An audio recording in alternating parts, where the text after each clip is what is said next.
Hello students, ਸਤਿ ਸ਼੍ਰੀ ਅਕਾਲ। ਕਿਵੇਂ ਤੁਸੀਂ ਸਾਰੇ? ਉਮੀਦ ਕਰਦਾ ਵਧੀਆ ਹੋਵੋਗੇ। 10th ਕਲਾਸ ਐਗਜ਼ਾਮ ਸਤੰਬਰ ਦਾ 2025 ਲਈ ਉਹਨਾਂ ਦਾ ਇੰਗਲਿਸ਼ ਦਾ ਇੱਕ ਸੈਂਪਲ ਪੇਪਰ ਲੈ ਕੇ ਆਏ ਹਾਂ, ਜੋ ਕਿ ਵੈਰੀ ਇੰਪੋਰਟੈਂਟ ਪੇਪਰ ਹੈ। ਆਓ ਅੱਜ ਇਸ ਵੀਡੀਓ ਵਿੱਚ ਨੂੰ ਕਰਦੇ ਹਾਂ ਸੋਲਵ। ਸਾਰਾ ਪੇਪਰ ਤੁਹਾਨੂੰ ਕਰਵਾਉਂਗੇ। ਜੇਕਰ ਤੁਸੀਂ ਚੈਨਲ ਸਬਸਕ੍ਰਾਈਬ ਨਹੀਂ ਕੀਤਾ ਤਾਂ ਸਬਸਕ੍ਰਾਈਬ ਕਰ ਲੈਣਾ ਜੀ। ਸੋ ਆ ਜਿਹੜਾ ਪੈਰਾ ਇਹਨੂੰ ਪੜ੍ਹ ਕੇ ਤੁਸੀਂ ਆਨਸਰ ਦੇਣੇ ਨੇ। ਸੋ ਫਸਟ ਆਫ ਆਲ ਤੁਸੀਂ ਪੈਰਾ ਪੜ੍ਹ ਲਵੋ ਤਾਂ ਕਿ ਤੁਸੀਂ ਆਨਸਰ ਦੇ ਸਕੋ। ਸੋ ਆਪਣੇ ਕੋਲ ਫਸਟ ਕੁਐਸਚਨ ਹੈ, ਹੂ ਇਜ਼ ਨਿਕੋਲਸ ਕੋਰੀਅਰ, ਅਤੇ ਇਹਦਾ ਆਨਸਰ ਆ ਜਾਣਾ ਫੋਟੋਗ੍ਰਾਫਰ। ਸੈਕਿੰਡ ਆ, ਵਟ ਵਰ ਨਿਕੋਲਸ ਕੋਰੀਅਰ ਟੂ ਹੌਬੀਜ਼, ਇਹਦੀਆਂ ਦੋ ਹੌਬੀਜ਼ ਕਿਹੜੀਆਂ ਸੀ? Photography and flying kites. ਠੀਕ ਹੈ, ਸਾਰੇ ਆਨਸਰ ਤੁਹਾਨੂੰ ਪੈਰੇ ਦੇ ਵਿੱਚ ਮਿਲ ਜਾਣਗੇ। ਬਸ ਤੁਸੀਂ ਕੀ ਕਰਨਾ, ਪੈਰੇ ਨੂੰ ਖਿਆਲ ਨਾਲ ਪੜ੍ਹ ਲੈਣਾ। Nicholas Courier is one of the most well known dash. Nicholas Courier ਜਿਹੜਾ ਆ is one of the most, ਯਾਨੀ ਕਿ ਕੀ ਆ ਉਹ ਇੱਕ, ਉਹ ਹੈਗਾ ਕਾਈਟ ਏਰੀਅਲ ਫੋਟੋਗ੍ਰਾਫਰ। ਠੀਕ ਆ।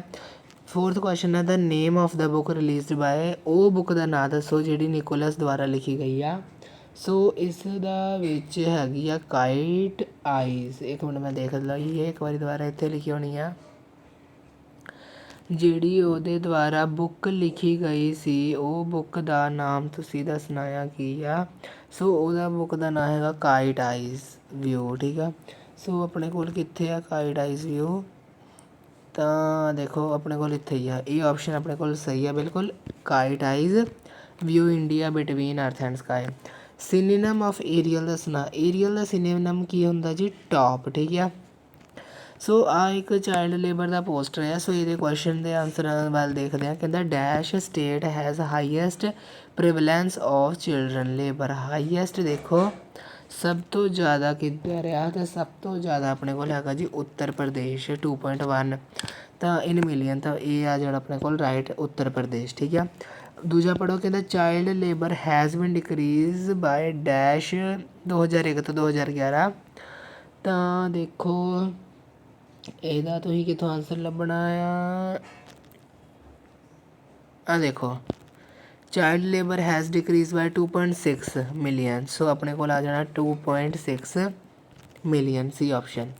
ਫਿਰ ਆਪਣੇ ਕੋਲ ਅਗਲਾ ਹੈਗਾ ਆ, ਤਾਂ ਇਹਦੇ ਵਿੱਚ ਕਹਿੰਦਾ ਕਿ dash 10 to 14 year boys neither work nor attending school. So ਇਹ ਕਿੰਨੇ ਪਰਸੈਂਟ ਆ? ਇਹ ਤਾਂ ਸਾਨੂੰ ਦੇਖਣਾ ਹੀ ਪੈਣਾ ਆ ਉਹਦੇ ਵਿੱਚ, ਆਪਾਂ ਦੇਖਦੇ ਹਾਂ ਇੱਕ ਮਿੰਟ। ਸੋ ਦੇਖੋ ਕਿਹੜੇ ਇੱਦਾਂ ਦੇ ਵਿਦਿਆਰਥੀ ਆ, ਨਾ ਉਹ ਕੋਈ ਮਤਲਬ ਇੱਦਾਂ ਦਾ ਕੰਮ ਕਰਦੇ ਪਏ ਆ ਅਤੇ ਨਾ ਹੀ ਉਹ ਕਰਦੇ ਪਏ। ਆਹ ਦੇਖੋ 10 ਤੋਂ 14 ਸਾਲ children neither working nor attending school. ਤਾਂ ਉਹਨਾਂ ਨੇ ਜੇ ਬੋਇਜ਼ ਪੁੱਛਿਆ 3.9 ਆ ਜਾਣਾ, ਕਿਉਂਕਿ ਉਹਨਾਂ ਨੇ ਕਿਹਦਾ ਪੁੱਛਿਆ ਸੀ? ਬੋਇਜ਼ ਦਾ ਪੁੱਛਿਆ ਆ। ਸੋ ਬੋਇਜ਼ ਦਾ ਪੁੱਛਿਆ, ਸੋ ਆਪਣੇ ਕੋਲ ਆ ਜਾਣਾ ਕਿੰਨਾ 3.9। ਫਿਰ ਅਗਲਾ ਹੈਗਾ name the industry where prevalence of children is high. ਕਿਹੜੀ ਇੰਡਸਟਰੀ ਵਿੱਚ ਸਭ ਤੋਂ ਜ਼ਿਆਦਾ ਆ? ਸੋ ਦੇਖੋ ਇੱਥੇ ਆਪਣੇ ਕੋਲ ਕਿਹੜੀ ਇੰਡਸਟਰੀ ਆ? ਬ੍ਰਿਕਲਾਈਨਸ, ਟੀ ਸਟੋਲ, ਐਗਰੀਕਲਚਰ, ਫਿਸ਼ਿਜ਼, ਮਾਈਨਿੰਗ, ਕਾਰਪੈਂਟ, ਯਾਨੀ ਕਿ ਸਾਰੇ ਹੀ ਆ। ਅਤੇ ਆਲ ਆਫ ਅਬਵ ਆਪਣੀ ਆਪਸ਼ਨ ਵੀ ਹੈਗੀ ਆ। ਸੋ ਅਸੀਂ ਇੱਥੇ ਇਹਨੂੰ ਹੀ ਕਰੈਕਟ ਕਰ ਦਾਂਗੇ।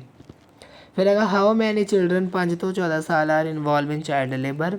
ਸੋ 5 ਤੋਂ ਦੇਖੋ ਆ ਰਹੇ ਇਹ ਹੈਗੇ ਆ 5.6, 4.5 ਅਤੇ 5.6 ਅਤੇ 5.5 ਹੋ ਗਏ ਆਪਣੇ ਕੋਲ 11 ਪੁਆਇੰਟ,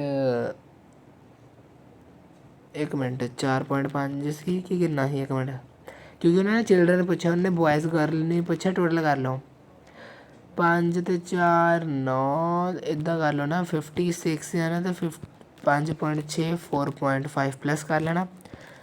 ਇਹ ਆ ਗਿਆ 5 4 9 ਅਤੇ 1 10 10.1 ਆਪਣੇ ਕੋਲ ਆਪਸ਼ਨ ਹੈਗੀ ਆ ਜੀ, ਤਾਂ ਟਿਕ ਕਰ ਦਿਓ। ਬਿਲਕੁਲ ਹੈਗੀ ਆ, ਟਿਕ ਕਰ ਦਿਓ। ਅੱਜ ਸਟੂਡੈਂਟਸ ਹੁਣ ਕੁਐਸਚਨ ਨੰਬਰ 2 ਕਰੋ। ਕਹਿੰਦਾ ਆਪਣੇ ਕੋਲ ਆਬਜੈਕਟਿਵ ਟਾਈਪ ਕੁਐਸਚਨ ਹੈ। ਕਹਿੰਦਾ drops were coming from the dash eyes of the happy prince. ਠੀਕ। ਫਿਰ ਕਹਿੰਦਾ ਆਪਣਾ ਨੂੰ machine give us more and more hours of leisure. ਠੀਕ ਆ। ਥਰਡ ਆ the author found elephant when he flung open the door. False ਆ ਜਾਣਾ ਆ। Della sold her hair for dash dollar $20। ਠੀਕ ਆ। Subbiah profit dash during the war. Subbiah ਦਾ ਜਦੋਂ ਜੰਗ ਦੇ ਦੌਰਾਨ ਜਿਹੜਾ ਉਹਦਾ ਵਪਾਰ ਸੀ ਉਹ ਕੀ ਹੋਇਆ ਸੀ? ਇਹ ਆਪਸ਼ਨ ਇਨਕਰੀਜ਼ ਹੋ ਗਿਆ ਸੀ। The blind man was selling pencil on the walk side true. फिर हैगा आ अपने कोल आ देखो miss Lotta Laurier was an actress, ये ऑप्शन ठीक है। सो इत्थों ਦੀ ਤੁਹਾਡੇ 8 मार्क्स पक्के हो जाने ਆ। फिर आओ अपने कोल कहता क्वेश्चन करने असी, कहता what do two most precious thing in the city, greatest triumph of science, ਤੇ ਵਾਈ ਵਾਸ ਡੈਲਾ ਕਰਾਈਂਗ, ਤੇ how did Della buy the gift, ਤੇ how can weak personality become strong. ਆਓ ਇੱਕ ਇੱਕ ਕਰਕੇ ਸਾਰੇ ਕੁਐਸਚਨ ਕਰੀਏ। ਸੋ ਤੁਸੀਂ ਆਂਸਰ ਲਿਖੋਗੇ ਕਿ the lead heart of the prince and the dead swallow were the two most precious thing in the city, ਠੀਕ ਆ। ਫਿਰ ਇੱਥੋਂ ਦੀ ਸਾਇੰਸ ਵਾਲੇ ਚੈਪਟਰ ਦਾ ਕੁਐਸਚਨ ਸੀਗਾ what is the greatest triumph of science, the greatest triumph of science is to provide food clothing and shelter to all the people, ठीक है। तो नाल वाला क्वेश्चन भी कर लेना war cause death and destruction, ठीक है, ये इंपॉर्टेंट है। फिर सीगा question why was Della crying, so answer आ जाना because she did not have enough money to buy present for her husband. तो एक इत्थों ही क्वेश्चन सीगा कि उन्हें मैनेज कितों कीता सीगा, देखो how did Della manage to buy the gift, she sold her hair, ठीक है। सो नैक्सट अपने को 4 नंबर का क्वेश्चन है, कहता what should be the ultimate aim of science, तो why was the prince called happy prince. असीं दोनों ही करवा देंगे, तुहानूं जिहड़ा ईजी लगे तुसीं वो यूज़ कर सकते हो। सो तुसीं लिख सकते हो अल्टीमेट एम ऑफ साइंस के क्वेश्चन का कि science has provided food clothing and shelter to all the people, science has made machine but science is doing nothing for non material thing, the moral and ethics are declining in the modern world, a small advance in non material thing should be the ultimate aim of science. तो आ वाला question कि why was the prince called happy prince, the prince was very beautiful statue, it stood on a tall column when the prince was alive, he was always happy, he was never sad, therefore everybody called him the happy prince. So ये हो गए अपने questions. हुण अपने को English main course दे विचों आ चक के पाया गया है एक stanza beneath the morning star they rode beneath evening sun and their blood sang to them they rode that all war are goods। So आप लिखना है first of all name the poem and the poet. So मैं लिखदा तुसीं लिखी जाना। So a ballad of sir Pratap Singh हैगा poem का नाम ballad of sir Pratap Singh, ठीक है, प्रताप सिंह SINGH।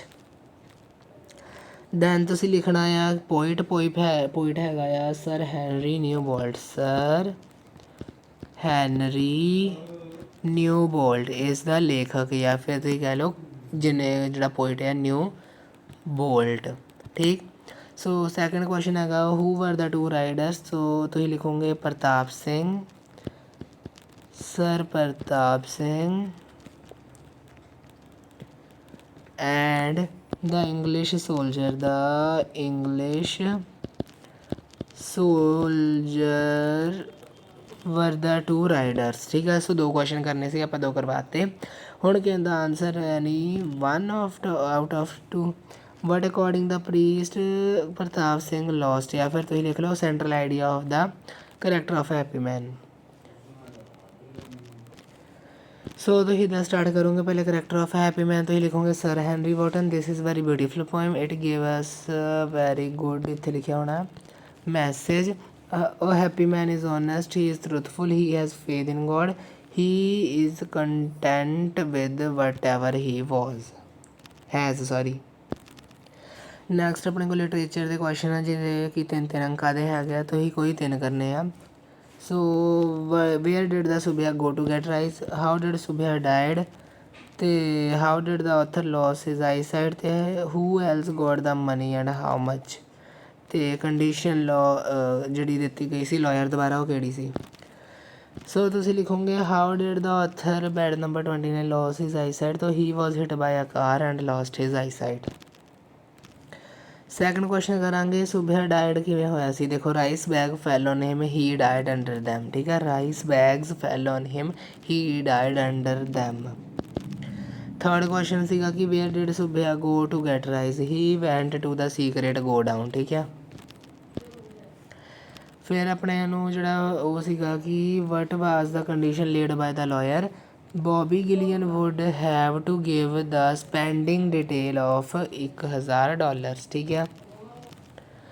ਸੋ ਇਹ ਹੋ ਗਿਆ ਹੁਣ ਸੈਕਸ਼ਨ ਡੀ ਵਾਲਾ ਜੋ ਜੀ ਆ ਦੇਖੋ ਆਪਣੇ ਕੋਲ ਸੈਕਸ਼ਨ ਡੀ ਕਹਿੰਦਾ ਆਪਣੇ ਨੂੰ ਕਿ he read a few book correct the sentence.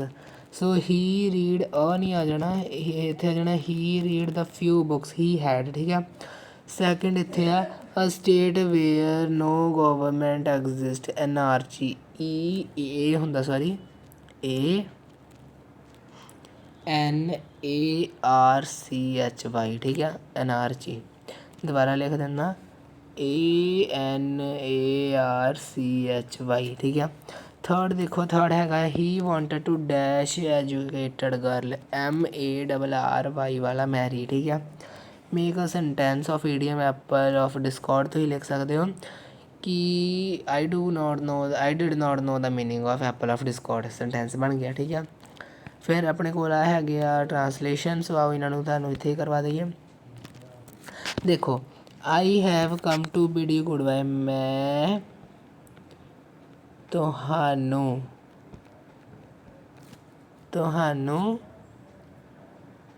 ਅਲਵਿਦਾ ਕਹਿਣ ਲਈ ਆਇਆ ਹਾਂ, ਅਲਵਿਦਾ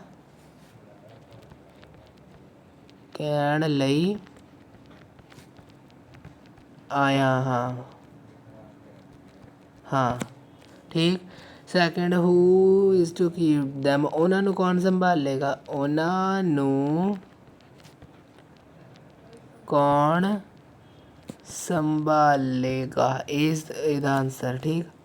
ਫਿਰ ਹੈਗਾ ਆ ਫੀਅਰ ਇਜ਼ ਨੋਟ ਲਾਈਕ, ਜਿਹੜਾ ਡਰ ਭੂਤ ਤੋਂ ਵੱਖਰਾ ਨਹੀਂ ਹੁੰਦਾ, ਭੂਤ ਤੋਂ ਵੱਖਰਾ ਨਹੀਂ ਹੁੰਦਾ, ਓਕੇ ਜੀ। ਟੀਅਰ ਅਪੀਅਰ ਇਨ ਹਰ ਆਈਜ਼, ਉਸ ਦੀਆਂ ਅੱਖਾਂ ਵਿੱਚ ਹੰਝੂ ਆ ਗਿਆ। ਅਤੇ ਡੈਲਾ ਫਿਨਿਸ਼ ਕਰਾਈਂਗ, ਡੈਲਾ ਨੇ ਰੋਣਾ ਖ਼ਤਮ ਕੀਤਾ, ਰੋਣਾ ਕੀ ਕੀਤਾ ਜੀ ਉਹਨੇ, ਖ਼ਤਮ ਕੀਤਾ। ਸੋ ਇਹ ਕੁਐਸਚਨ ਹੋ ਗਿਆ ਆਪਣੇ ਟਰਾਂਸਲੇਸ਼ਨ।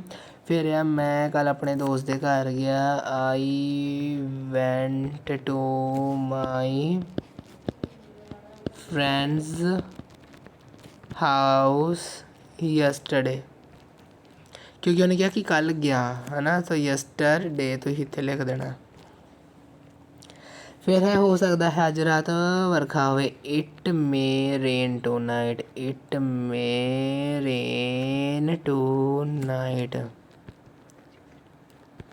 ਫਿਰ ਹੈਗਾ ਮੈਂ 2 ਘੰਟੇ ਤੋਂ ਪੜ੍ਹ ਰਿਹਾ ਹੋਵਾਂਗਾ, ਇਹ ਤੁਸੀਂ ਦੇਖ ਲਓ ਕਿੱਦਾਂ ਬਣਾਉਣਾ। I shall be reading for 2 hour, ਕਦੇ ਝੂਠ ਨਾ ਬੋਲੋ, ਨੈਵਰ ਟੈਲ ਅ ਲਾਈ, ਠੀਕ ਆ, ਨੈਵਰ ਟੈਲ ਲਾਈ, ਠੀਕ ਆ। ਫਿਰ ਹੈਗਾ ਸਭ ਨੇ ਇੱਕ ਨਾ ਇੱਕ ਦਿਨ ਮਰਨਾ ਹੈ, ਡੈਥ ਡਿਫੀਜ਼ ਆਲ ਟਰੀਟਮੈਂਟ, ਇਹਦਾ ਤੁਸੀਂ ਲਿਖ ਸਕਦੇ ਹੋ। ਗ੍ਰਾਮਰ ਆ ਜਾਂਦੇ ਆ ਜਿਹੜੀ ਕਿ ਮੋਸਟ ਇੰਪੋਰਟੈਂਟ ਆ, ਅਤੇ ਇਹ ਜਿਹੜੀ ਗ੍ਰਾਮਰ ਦੇ ਕੁਐਸਚਨ ਆ ਇਹਨਾਂ ਦੇ ਆਨਸਰ ਤੁਸੀਂ ਹਮੇਸ਼ਾ ਯਾਦ ਰੱਖਣੇ ਆ, ਠੀਕ ਆ। ਸੋ ਦੇਖੋ dash poor peasant went off early in dash morning, a poor peasant went off early in the morning, ਠੀਕ।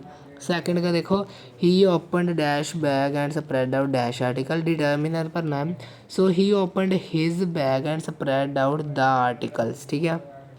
Fill in the blanks with suitable modals, modal भरते हैं। वॉक फास्ट, लैस्ट जिथे आ जाए उत्थे हमेशा शुड भर देईदा हुंदा।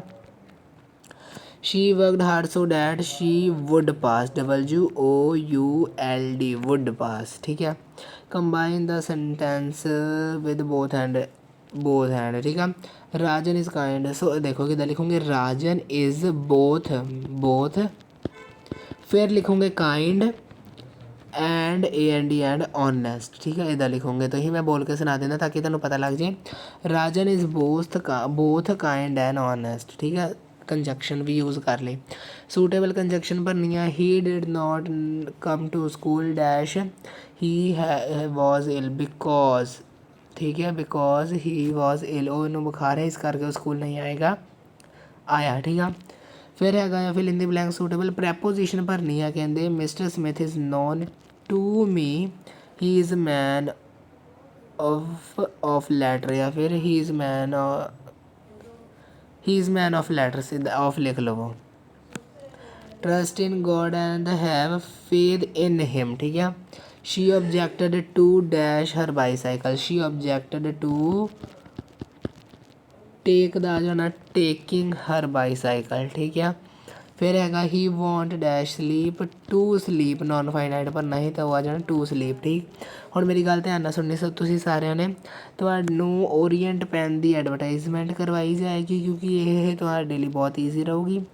ਪੈਰਾਗ੍ਰਾਫ ਆ ਫੈਸ਼ਨ ਅਮੰਗ ਸਟੂਡੈਂਟਸ, ਇਹ ਕੀ ਕੀਤਾ ਜਾਏਗਾ, ਮਦਰਲੈਂਡ ਵੀ ਕੀਤਾ ਜਾਏਗਾ। ਲੈਟਰ ਤੁਹਾਨੂੰ ਕਿਹੜੀ ਆ ਕਿ ਯੰਗਰ ਬ੍ਰਦਰ ਨੂੰ ਨਗਲੈਕਟਿੰਗ ਸਟੱਡੀ ਲਈ ਉਹ ਕਰਨੀ ਹੈ ਜਾਂ ਫਿਰ ਬੁੱਕ ਸੇਲਰ ਨੂੰ ਕੰਪਲੇਨ ਕਰਨੀ ਆ। ਸੋ ਹੁਣ ਕਰਦੇ ਹਾਂ ਇਹਨਾਂ ਨੂੰ। ਸੋ ਤੁਸੀਂ ਲਿਖੋਗੇ ਫੈਸ਼ਨ ਅਮੰਗ ਸਟੂਡੈਂਟਸ ਵਿੱਚ ਕਿ students are very particular about fashion they ape actor and actresses there is a competition among themself to look smart they visit health club and beauty parlor every often they go to boutique to know about the new fashion they are conscious about their physical look they put on expensive clothes to look attractive there is nothing wrong in the desire to look good and smart but they should not devote all their time and energy to fashion so ਇੰਨਾ ਕੁ ਤੁਸੀਂ ਲਿਖ ਦੇਣਾ fashion among students। Letter ਤੁਸੀਂ ਇਸ ਪ੍ਰਕਾਰ ਲਿਖਣੀ ਆ 61 ਪ੍ਰੇਮ ਨਗਰ ਅੰਬਾਲਾ ਜੂਨ ਡੀਅਰ ਮਾਨਵ। ਸੋ ਤੁਸੀਂ ਇੱਥੋਂ ਸਟਾਰਟ ਕਰੋਗੇ I am fine and I hope the same for you I am writing this letter scolding you for neglecting studies it is not good that you are neglecting your studies games are good game keeps us fit but it is not good to play all the time your examination in next month work hard for it you will fail or you will fail see you soon your ਜੀਵਨ। ਠੀਕ ਹੈ, so last advertisement ਤੁਸੀਂ ਇੱਦਾਂ ਡੱਬਾ ਬਣਾ ਕੇ ਲਿਖੋਗੇ for good hand writing ਇੱਦਾਂ ਦੇ ਤੁਸੀਂ ਬੱਦਲ ਬਣਾ ਸਕਦੇ ਗੁੱਡ ਨਿਊਜ਼। ਫਿਰ ਤੁਸੀਂ ਲਿਖੋਗੇ ਯੂਜ਼ ਓਰੀਐਂਟ ਪੈਨ ਕਿਉਂ low price good quality buy today 15% off ਦਾ ਵੀ ਤੁਸੀਂ ਉਹ ਬਣਾ ਦੇਣਾ। ਠੀਕ ਆ, ਸੋ ਇਹ ਛੋਟਾ ਜਿਹਾ ਅਤੇ ਈਜ਼ੀ ਤਰੀਕਾ ਆ ਓਰੀਐਂਟ ਪੈਨ ਦਾ ਐਡਵਰਟਾਈਜ਼ਮੈਂਟ ਬਣਾਉਣ ਦਾ। ਸੋ ਜਿਨ੍ਹਾਂ ਨੇ ਮਦਰਲੈਂਡ ਕਰਨਾ ਉਹ ਮਦਰਲੈਂਡ ਦਾ ਸਕਰੀਨਸ਼ੋਟ ਲੈ ਕੇ ਇਹਨੂੰ ਪੜ੍ਹ ਸਕਦੇ ਆ, ਬੜਾ ਈਜ਼ੀ ਆ। ਸੋ ਇਹਦੇ ਨਾਲ ਹੀ ਤੁਹਾਡਾ ਸਾਰਾ ਪੇਪਰ ਹੋਇਆ ਕੰਪਲੀਟ ਜਿਹੜਾ ਕਿ ਅਸੀਂ ਤੁਹਾਨੂੰ A to Z ਸਾਰਾ ਕੰਪਲੀਟ ਕਰਾਇਆ, ਕੋਈ ਵੀ ਚੀਜ਼ ਛੱਡੀ ਨਹੀਂ ਹੈ। ਸੋ ਇਸੇ ਕਰਕੇ ਚੈਨਲ ਨੂੰ ਸਬਸਕ੍ਰਾਈਬ ਕਰਕੇ ਵੀਡੀਓ ਨੂੰ ਲਾਈਕ ਕਰਕੇ ਜਾਣਾ ਜੀ। ਆਲ ਦਾ ਬੈਸਟ।